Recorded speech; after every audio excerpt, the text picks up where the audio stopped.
Hello दोस्तों, LLB 6 semester insurance law जो हमारा फिफ्थ पेपर है, इसके महत्वपूर्ण तथ्य इस वीडियो में हैं। बड़े मनोयोग से सुनिएगा। और ये क्वेश्चंस सीएलपी से हैं और इनसे बहुत सारे एमसीक्यूज बनेंगे। वीडियो बहुत ही लाभदायक है, पूरा सुनिएगा। चैनल को सब्सक्राइब कर लीजिएगा ताकि एलएलबी के समस्त सेमेस्टर्स के लिए कंटेंट आपको आसानी से मिल सके। हम देखेंगे बड़े ध्यान से। क्वेश्चन है, बीमा को परिभाषित कीजिए तथा उसके लाभों को बताइएगा। Define insurance and point out it's advantage. Answer इस प्रकार देंगे, बड़े गौर से सुनिएगा, इसी से एमसीक्यूज उठाए जाते हैं। बीमा अधिनियम 1938, यानी जो हमारा बीमा अधिनियम है 1938 है, में बीमा शब्द की कोई परिभाषा नहीं दी गई है। बीमा के अर्थ को विद्वानों ने निम्न दो दृष्टिकोणों से स्पष्ट करने का प्रयास किया है। क्या क्या? नंबर का, बीमा के कार्यों के दृष्टिकोण से, और नंबर खा है बीमा के संविदा के दृष्टिकोण से। दो दृष्टिकोणों से विद्वानों ने इसको डिफाइन करने का प्रयास किया, स्पष्ट करने का प्रयास किया। बीमा कार्यों के दृष्टिकोण से बीमा का अर्थ आर एस शर्मा के अनुसार, यानी आर एस शर्मा की परिभाषा क्या है, निम्नलिखित है, देखिएगा आर एस शर्मा की परिभाषा। बीमा का कार्य सहयोग की प्रक्रिया के द्वारा असंख्य लोगों के बीच हानि को बांटना है। यह बीमा की परिभाषा आर एस शर्मा के अनुसार है। बीमा का कार्य सहयोग की प्रक्रिया के द्वारा असंख्य लोगों को बांटना है। उन लोगों ने जो एक विशेष प्रकार का जोखिम से समृद्ध करते थे सहयोग किया, जिसमें वे लोग जब कभी उस जोखिम के कारण कोई हानि हो तो आपस में बांट लें। यह आर एस शर्मा की परिभाषा है, महत्वपूर्ण है, ध्यान दीजिएगा। बीमा की संविदा के दृष्टिकोण से बीमा की परिभाषा देखिएगा। बीमा के संविदा के दृष्टिकोण से हेल्सबरी लॉज ऑफ इंग्लैंड के अनुसार, यह परिभाषा किसकी है? हेल्सबरी लॉज ऑफ इंग्लैंड के अनुसार। इसकी परिभाषा क्या है? प्रत्येक बीमा चाहे किसी भी प्रकृति का हो, यह मांग करता है कि कुछ धन एक विशेष घटना के घटने पर बीमाकर्ता द्वारा दिया जाएगा। बीमा के लाभ देखिएगा। बीमा के प्रमुख लाभ निम्नलिखित है। आयकर में छूट, मृत्युपरांत पारिवारिक सुरक्षा, व्यावसायिक हितों की रक्षा, आर्थिक संकट के समय भागीदारी में उपयोगी तथा संविदा कर चुकाने में उपयोगी। ये बीमा के लाभ है।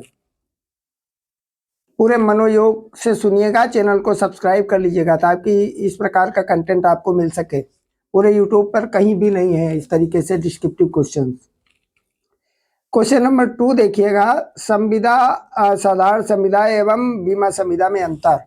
Difference between ordinary contract and insurance contract, इनमें अंतर क्या है देखिएगा। साधारण संविदा एवं बीमा संविदा में जो अंतर है वो देखिएगा बड़े गौर से। साधारण संविदा में बीमा योग्य हित की कोई आवश्यकता नहीं है, परंतु बीमा पर संविदा में बीमा योग्य हित अति आवश्यक है।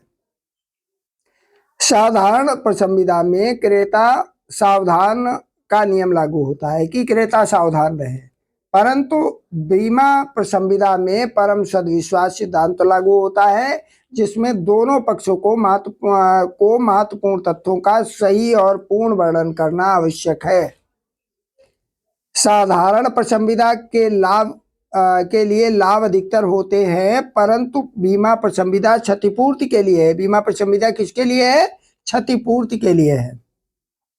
लाभ प्राप्त करना इसका उद्देश्य कभी नहीं होता।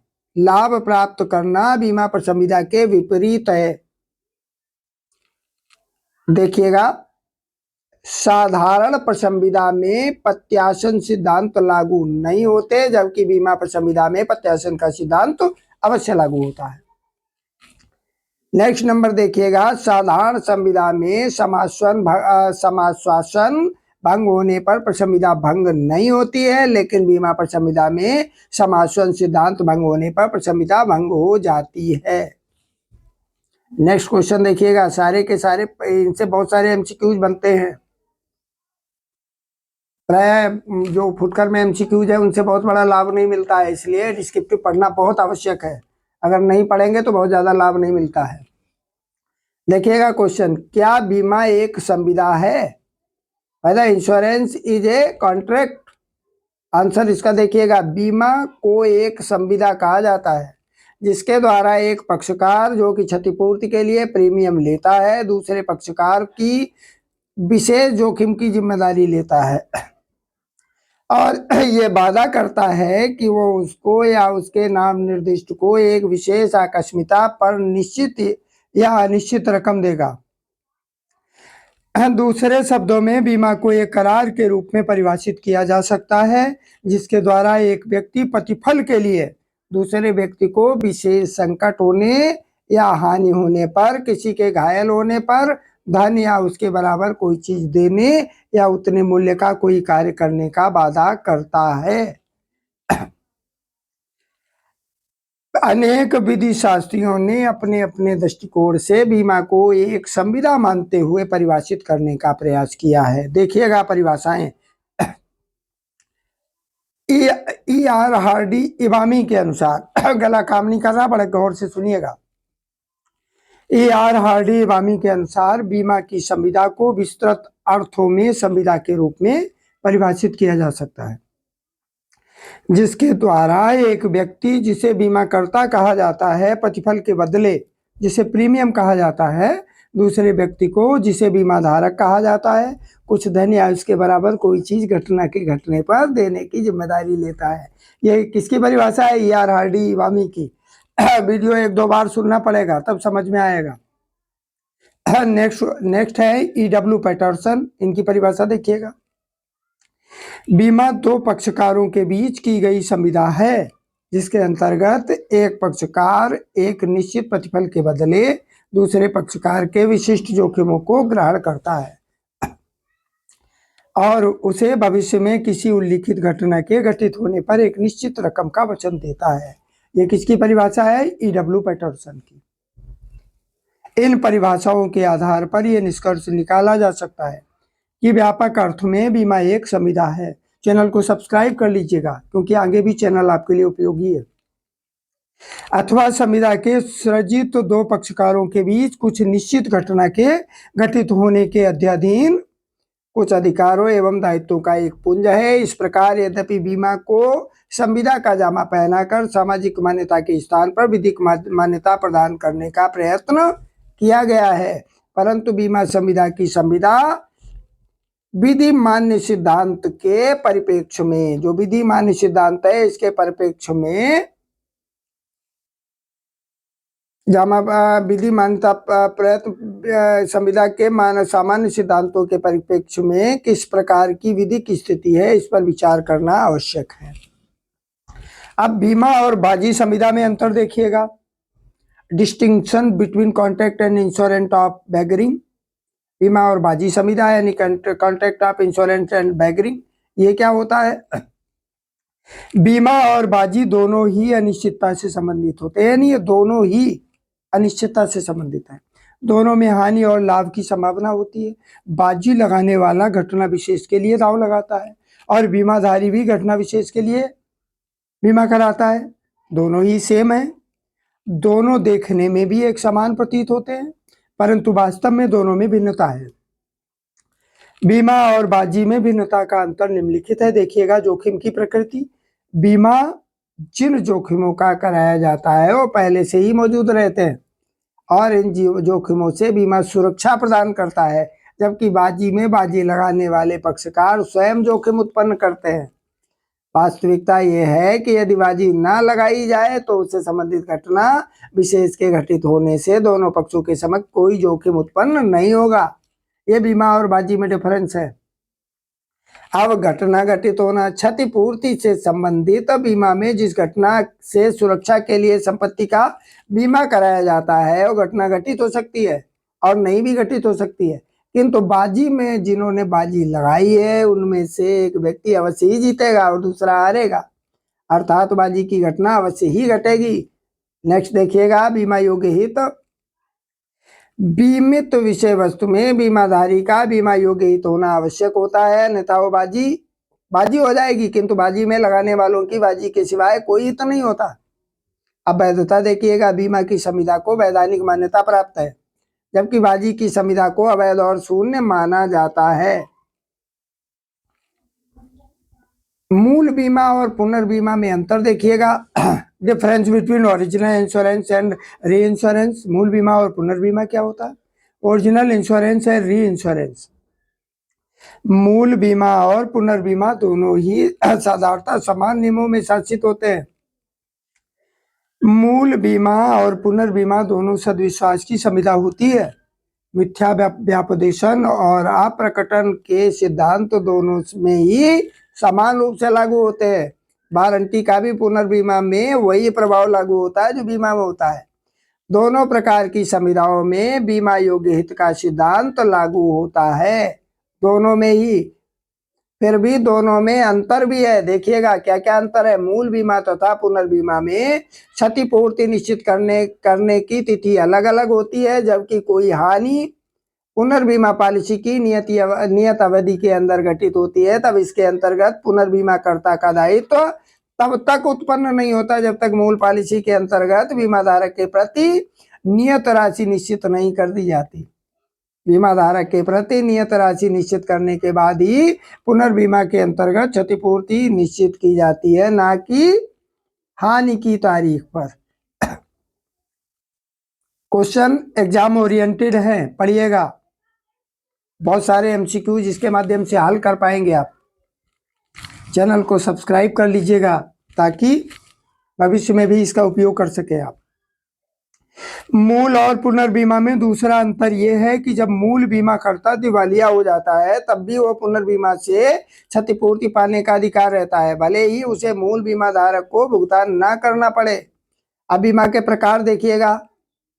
वेरियस टाइप्स ऑफ इंश्योरेंस, ये बहुत महत्वपूर्ण है। आईएमपी है, मोस्ट आईएमपी है, बहुत बहुत इंपॉर्टेंट है, पढ़िएगा।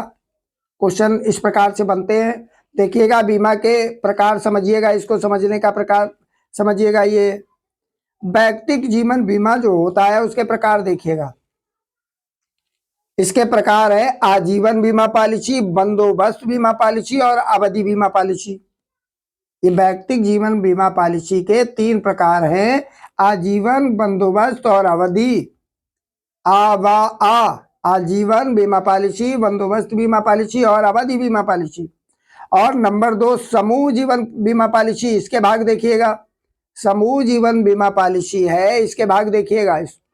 बड़े ध्यान से सुनिएगा। समूह अवधि जीवन बीमा योजना, इधर ये पॉलिसी है, इधर ये योजना है। समूह जीवन पॉलिसी, समूह जीवन बीमा पॉलिसी में योजना शब्द जुड़ा हुआ है। समूह अवधि जीवन योजना, समूह अधिवर्षिता योजना और समूह उत्पादन जीवन बीमा योजना। ये समूह जीवन बीमा पॉलिसी की है, यानी समूह अवधि, समूह अधिवर्षिता और समूह उपदान। इसको याद करिएगा, अवधि, अधिवर्षिता और उपदान। नेक्स्ट साधारण बीमा देखिएगा। साधारण बीमा यानी सिंपल इंश्योरेंस। साधारण बीमा में समुद्री बीमा आता है, अग्नि बीमा आता है, मोटर बीमा और सेधबारी बीमा। ये साधारण बीमा के भाग हैं, याद कर लीजिएगा। 1-2 क्वेश्चन एमसीक्यू जिससे भी बनेंगे। अब साधारण बीमा होता क्या है इसको देखेंगे, यानी जो सिंपल इंश्योरेंस है, जनरल इंश्योरेंस है, ये क्या होता है। बीमा अधिनियम 1938 की धारा 2(6)B, इसको याद करिएगा। 1938 की धारा 2(6)B, धारा 2(6)B को याद रखिएगा, में साधारण बीमा को परिभाषित किया गया है। धारा 2(6)B के अनुसार, इस 2(6)B याद रखिएगा। सामान्य बीमा व्यवसाय से अर्थ अग्नि, समुद्री या विधिक बीमा व्यवसाय से है, चाहे वो स्वतंत्र रूप से या उनमें से एक या अधिक से के साथ मिलकर किया जाता है। सामान्यतः साधारण बीमा परम सद्विश्वास के सिद्धांत पर आधारित होता है और इस प्रकार की बीमाओं में बीमा धारक का बीमा योग्य हित होना आवश्यक है तथा इनमें जोखिम का बीमा कराया जाता है। साधारण बीमा की संविदा सिवाय व्यक्तिगत दुर्घटना बीमा के क्षतिपूर्ति की संविदा होती है, जिसके अंतर्गत वास्तविक हानि होने पर भुगतान किया जाता है, लेकिन भुगतान की जाने वाली राशि बीमित राशि से अधिक नहीं होती। 2-3 बार सुनिएगा इस वीडियो को। नेक्स्ट देखेंगे क्वेश्चन नंबर 8, नाम निर्देशन और समनुदेशन में अंतर, distinction between nomination and assignment. नाम निर्देशन यानी नॉमिनेशन और असाइनमेंट मीन समनुदेशन, इसमें अंतर देखिएगा। नाम निर्देशन और समनुदेशन में समानता केवल ये है कि दोनों के द्वारा ये ज्ञात किया जा सकता है कि बीमित धन कौन प्राप्त करेगा। इसके अतिरिक्त इन दोनों में मुख्य अंतर निम्नलिखित है। देखिएगा क्या क्या अंतर है। वीडियो के लिए एक लाइक तो बनता ही है, बहुत मेहनत की गई है इस वीडियो के लिए। नाम निर्देशन पॉलिसी जारी होने से पहले प्रस्ताव पत्र में नाम निर्देशिती का नाम, पता, आयु एवं संबंध का उल्लेख करके या एक पत्र पर सभी वितरण देकर किया जा सकता है, अथवा पॉलिसी जारी होने के बाद पॉलिसी पर प्रष्टांकन करके किया जाता है।